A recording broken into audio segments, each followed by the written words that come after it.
Hi everyone, it's me again, Iris Jane, and welcome to my YouTube channel. For today's video guys, as I have promised, I would like to share with you all how I studied for my NCLEX, what books I used, and I will also be giving some tips and advice for those future USRN who will be soon taking their NCLEX here in the United States. So if you think this video is helpful, just keep on watching. Okay, so I mentioned na may biniling book si Ken for my NCLEX review. And prior to that, meron akong ibang PDF books na binabasa na I got from my friends in the Philippines who have already passed the NCLEX as well. So, I was doing fine with those PDF, kaya lang na-realize ko na it still feels different na yung may binubuklat kang page, may hina-highlight ka, may sinusulatan ka. Although, you can do the same thing sa PDF, pero iba pa rin yung feeling. So that's why I requested Ken to get me a book. Isa sa mga napanood kong video on YouTube na nag-DIY ng kanilang NCLEX application, na-mention niya na maganda daw yung Saunders. So, nung nagbabasa ako ng PDF, Saunders 6th and 7th edition yung meron ako. And other study materials na nakuha ko and na na-accumulate ko when I was still reviewing for the board exam back in the Philippines.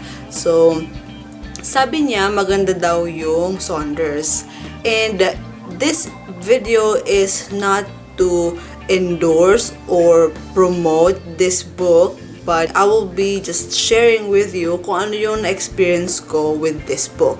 And kung meron ka ng book na ginagamit ngayon na feeling mo gamay mo na or like you're used to it, mag-stick ka na dyan, okay? So, Ken bought a Saunders 8th edition NCLEX examination review for me from Amazon. He got it for $56 and I think now it's $52.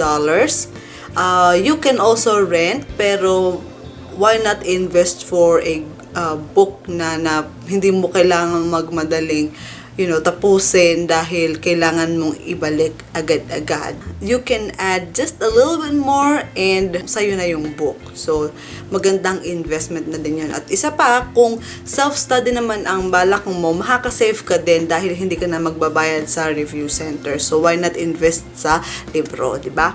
So, isa yan sa mga naging mga kinonsider ko. And since I'm not working, I still have plenty of time to study. Kaya naman naisip ko na, mag-self-study na lang ako. Feeling ko naman, kaya naman kahit na hindi ka mag-review center. And same thing, kaya DIY din yung ginawa ko sa NCLEX application ko. Hindi na ako nag-hire or nagbayad sa agency is because I still have plenty of time na asikasuhin yun. Kung may mga tao na successfully applied for NCLEX and successfully passed their NCLEX na DIY, I believe na kaya ko din. So, that's the reason why I went for that direction. So, he got the 8th edition ng Saunders and you will not just pay for the book. So, yung $56 is good for the book and as well as yung online nila na practice test. So, yun yung inclusion. Now, sa book, meron siyang 69 chapters, including their practice test at the end of every chapter. And sa pinakahuli, may comprehensive test as well. So, it also includes the rationale every after ng kanilang practice test. They have pre-test and post-test and meron din silang mga areas kung saan kung gusto mong mag-focus sa GERIA, kung gusto mong mag-focus sa prioritization and things like that, meron din silang part na ganun sa online. After your exam, you can check kung aling areas ba ang may mataas kang score at alin yung may mababa kang score. They will also generate a schedule ng review for you. So, speaking of review, ang ginawa ko since I'm not working, I decided to do a review from Monday to Friday. So I wanted to study 2 chapters in the morning. Then I will have my lunch. Your lunch will not take 1 hour. So kasama na dyan yung manonood ako ng Korean drama or anything na pang pa-relax.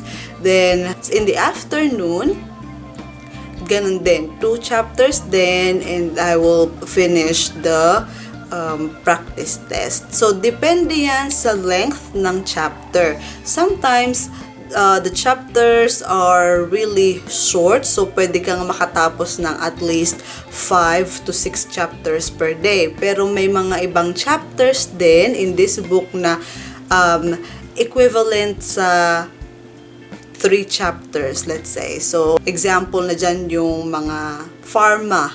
So, meron sila sa psychiatric and things like that. So, iba't ibang areas. Kaya, depende kung gaano kakabilis na mag-review, depende kung gaano kakabilis mag-review, ganun din kakabilis matatapos sa book. So, yun lang. Now, decided to rest and relax every weekend. So, hindi ako magre-review, hindi ako magbabasa ng libro, or wala akong gagawing anything na related sa review on Saturday and Sunday. So, yun yung pinaka-rest days ko. Now, I also did not study sa day before ng aking test. I made sure na relax lang ako, hindi ko muna aalalahanin yung mismong exam day. I don't want you to forget na may exam ka the next day kasi baka hindi ka makarating sa exam mo. But what I'm saying is, try to relax and internalize and visualize na you will be soon USRN, pero hindi mo masyadong stress ang sarili mo. Ganun. So, yan. After kong matapos yung book, I did the comprehensive test, and then since may time pa ako para maghintay ng aking authorization to test, I made sure na every day I take 75 questions, at least 75 questions. But dumating ako sa time na nakakatapos ako ng 400 questions in one day. But if I were you, I would practice at least 265 questions per day. Kasi like dun sa experience ko, upabot ako ng 265, and hindi ko masyadong pinractice or tinrain ang sarili ko na nakatingin sa computer ng ganun katagal. So, medyo nahil or medyo parang mabilis na napagod yung mata ko sa kababasa at focus sa monitor. So, that's one tip as well.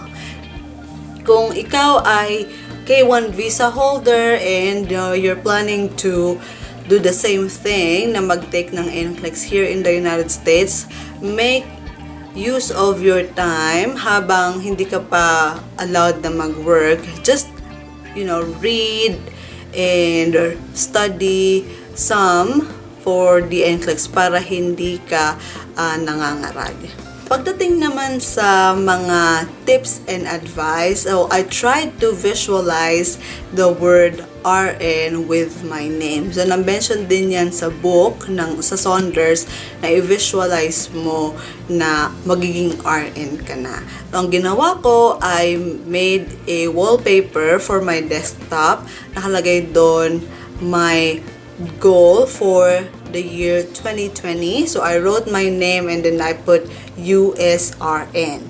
Then, I also wrote my name on a whiteboard, and I did the same thing. So, I put USRN and you got this. So, yun yung lagi kong nakikita while I'm studying. So, yun yung naging motivation ko. Ako kasi yung tipo ng tao na pag nagre-review gusto ko na kikinig sa music. So, I prefer soft jazz. Marami naman online na pwede mong pakinggan. So, parang feeling ko nasa coffee shop ako na nagre-review.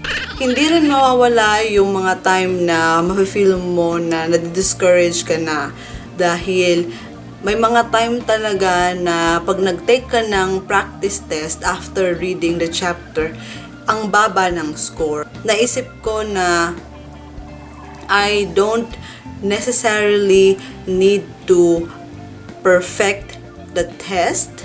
Ang kailangan, maintindihan ko yung principle ng binabasa kong chapter. So, kung wag mong masyadong i-stress ang sarili mo sa score. So, make sure na you understand the rationale and stuff.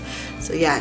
Isa pa sa mga may encounter mo yung mga pangalan ng meds. For sure, na darating ka sa point na i-question mo ang sarili mo dahil hindi mo ma-memorize lahat. Hindi mo talaga siya ma-memorize lahat. That's why there are people na nag-work na sila sa hospital, they're still using the drug handbook kasi nga, hindi naman nila talaga ma-memorize yan. So, ang tips lang dyan is you try to write down the mechanism of action ng drug, and kung maraming pare-pareho, almost the same sound ng drug, let's say beta blockers, and then most of them ay nag-e-end sa lol, so beta lol, parang ganun lang. Make a way na mas maalala mo sila, but remember na hindi mo mamememorize sa lahat, so don't force yourself na ma-memorize mo lahat. Ako din yung tipo ng nagre-review na gusto ko, sinusulat ko with different colors ng pen sa isang papel, and I also love to post, like reviewers sa wall. Kaya naman, kung ganyan din yung style mo, do it. Kung ano yung mas makakapagpadali na ma-memorize mo ang isang bagay, then do it. Also, another thing, may mga hindi mawawala dyan yung mape-pressure ka dahil may mga kakilala kang nakapasa na ng NCLEX at ikaw ay nagre-review pa lang. So, while reviewing or preparing for my NCLEX, 4 sa mga kakilala ko ang pumasa ng NCLEX. And nandun yung pressure na paano kaya ako? Papasa kaya ako? So, nandun yung pressure. Now, ang tip dyan, gawin mo silang inspiration mo na kung kaya nila, kaya mo din.